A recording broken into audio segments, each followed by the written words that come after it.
Hello everyone and welcome to the BSS044-3 International Business Management Unit. This is just a brief introductory video to give an overview of the unit itself. We're going to be looking at a couple of key questions. So what are the key themes of the unit? Where can I find information that I need about the unit? A very brief talk about the assessments, and then a look at the research notebooks as well. So the unit does have a couple of key themes that we are going to be looking at throughout, and it's important to keep this in mind as you come to class and as you work your way through the unit as well. So the first one that we'll be looking at every week is how is operating internationally different from operating domestically. So we have international business as a separate field of study, and why are businesses or multinational enterprises operating internationally? How are they operating differently from just a national or a local company? Looking at the different external environment or context that they have to deal with, so different political, cultural, legal, and other contexts that they have to manage, particularly across borders. But as well as that, we're going to be looking at some of the effects that international businesses and MNEs, multinational enterprises, have on the countries that they operate in. So it's not just a simple question of, well, there's two different countries and we have to navigate between different political systems, but we recognize and have to explore the way that MNEs actually impact societies and different political, legal systems and so on, in different countries around the world, and what the different power differentials and relationships between different regions of the world has on that relationship. And as well as that, this is a moment of massive change and reconfiguration. So we will be looking at and trying to understand how international businesses and the global economy in a wider sense is changing right now. So part of this is the geopolitical situation is rapidly changing.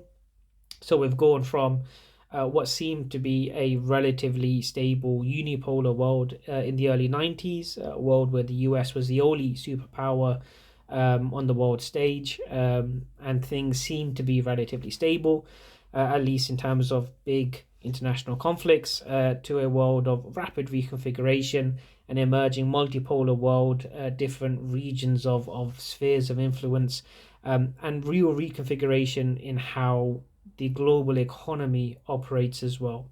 And that's obviously a massive influence on how international businesses actually have to move around the international environment today.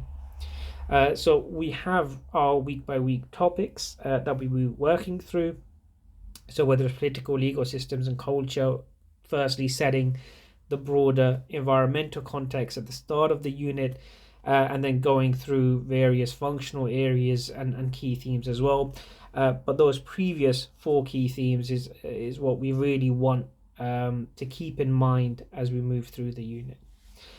In terms of key information, I can't stress this enough, and I've tried to make the slide as big as possible. Brio is always going to be your first point of call for information. The Brio shells have a lot of stuff on there, a lot of stuff for you guys to work through, but also a lot of information as well. So as this is a third year unit, level 6 unit, you should be familiar with how Brio works. You have your student support links, unit information, study program folder, which has all of the lecture slides and learning material, not on the screen, but also you have your assessment and feedback folder and resources folders as well. But we're particularly interested, at least for now, in the welcome and orientation folder. It has a lot of the basic information that you need, so the teaching team, contact information, how to book meetings, one-to-one meetings if you need, with myself as a unit coordinator. You have your unit schedule. We also will have 4 additional online sessions this semester for this unit, for the assessments. You'll have details of how to access those as well.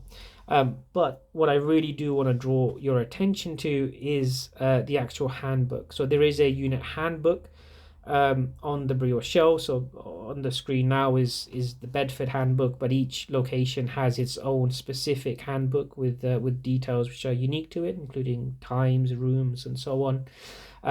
And I really want everyone to make sure they go through that handbook, because it will answer hopefully all of the questions that you have, but it will also clarify questions you may not have been minded necessarily to ask, or may not have thought to ask. So you have answers to the obvious questions about who's going to teach you, the themes of the unit that we've just covered, the attendance and so on. But as well as that, you have direct answers to fairly common questions about the assessment, including what will happen if you fail, how to access additional help, and so on as well, and the unit policy on drafts. And something which I think everyone really should read is the university and the unit policies on plagiarism and AI tools. So for AI tools, we're not just talking about ChatGPT, Google Gemini, and other specific AI chatbots, but also services like Grammarly and Google Translate and so on. So there is detailed information and answers in the unit handbook about how we are going to approach the use of AI tools, as well as information on what the university policies are. Now, regarding the assessments, the unit does have two assessments. The first is a written report, which is due in week 8, and is going to be centered around an argument or a recommendation, a set of recommendations for a specific company on entering a new national market.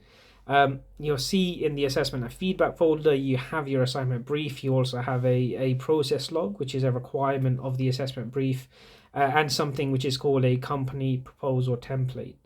So within this unit, you will be assigned a company if you choose not to propose one. So you have to focus your report on giving recommendations to a specific company. You will have an opportunity to propose the use of a particular company.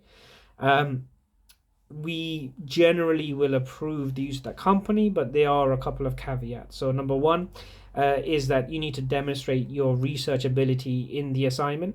So if you choose a company which is extremely small and there's essentially not a lot of information or high quality information about that company available online or through publicly available sources, that company won't be approved, because you will not have the ability or the chance to prove or demonstrate your research ability.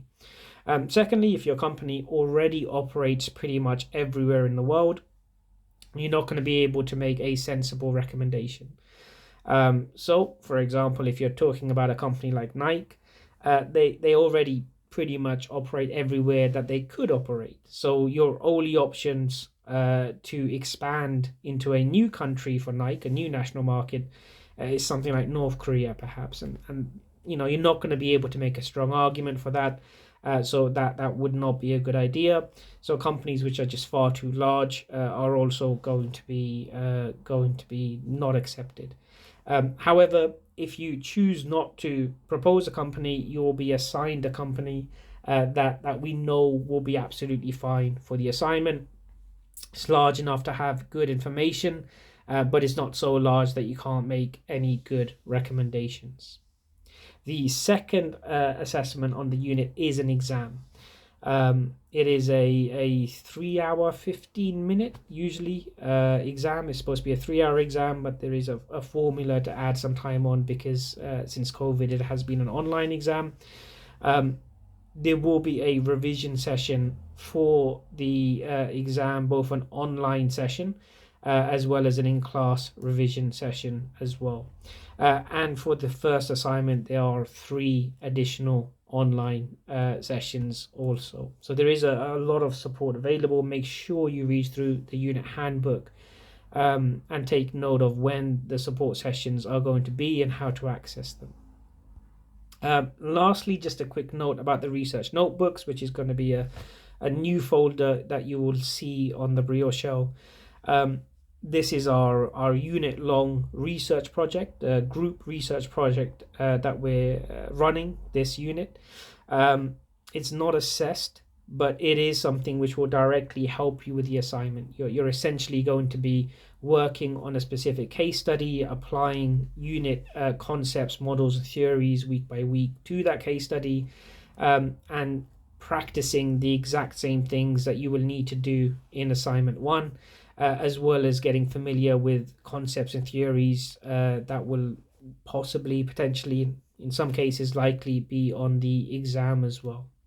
There is a separate video giving you an introduction to the research notebooks, which you'll be able to find in the research notebooks folder.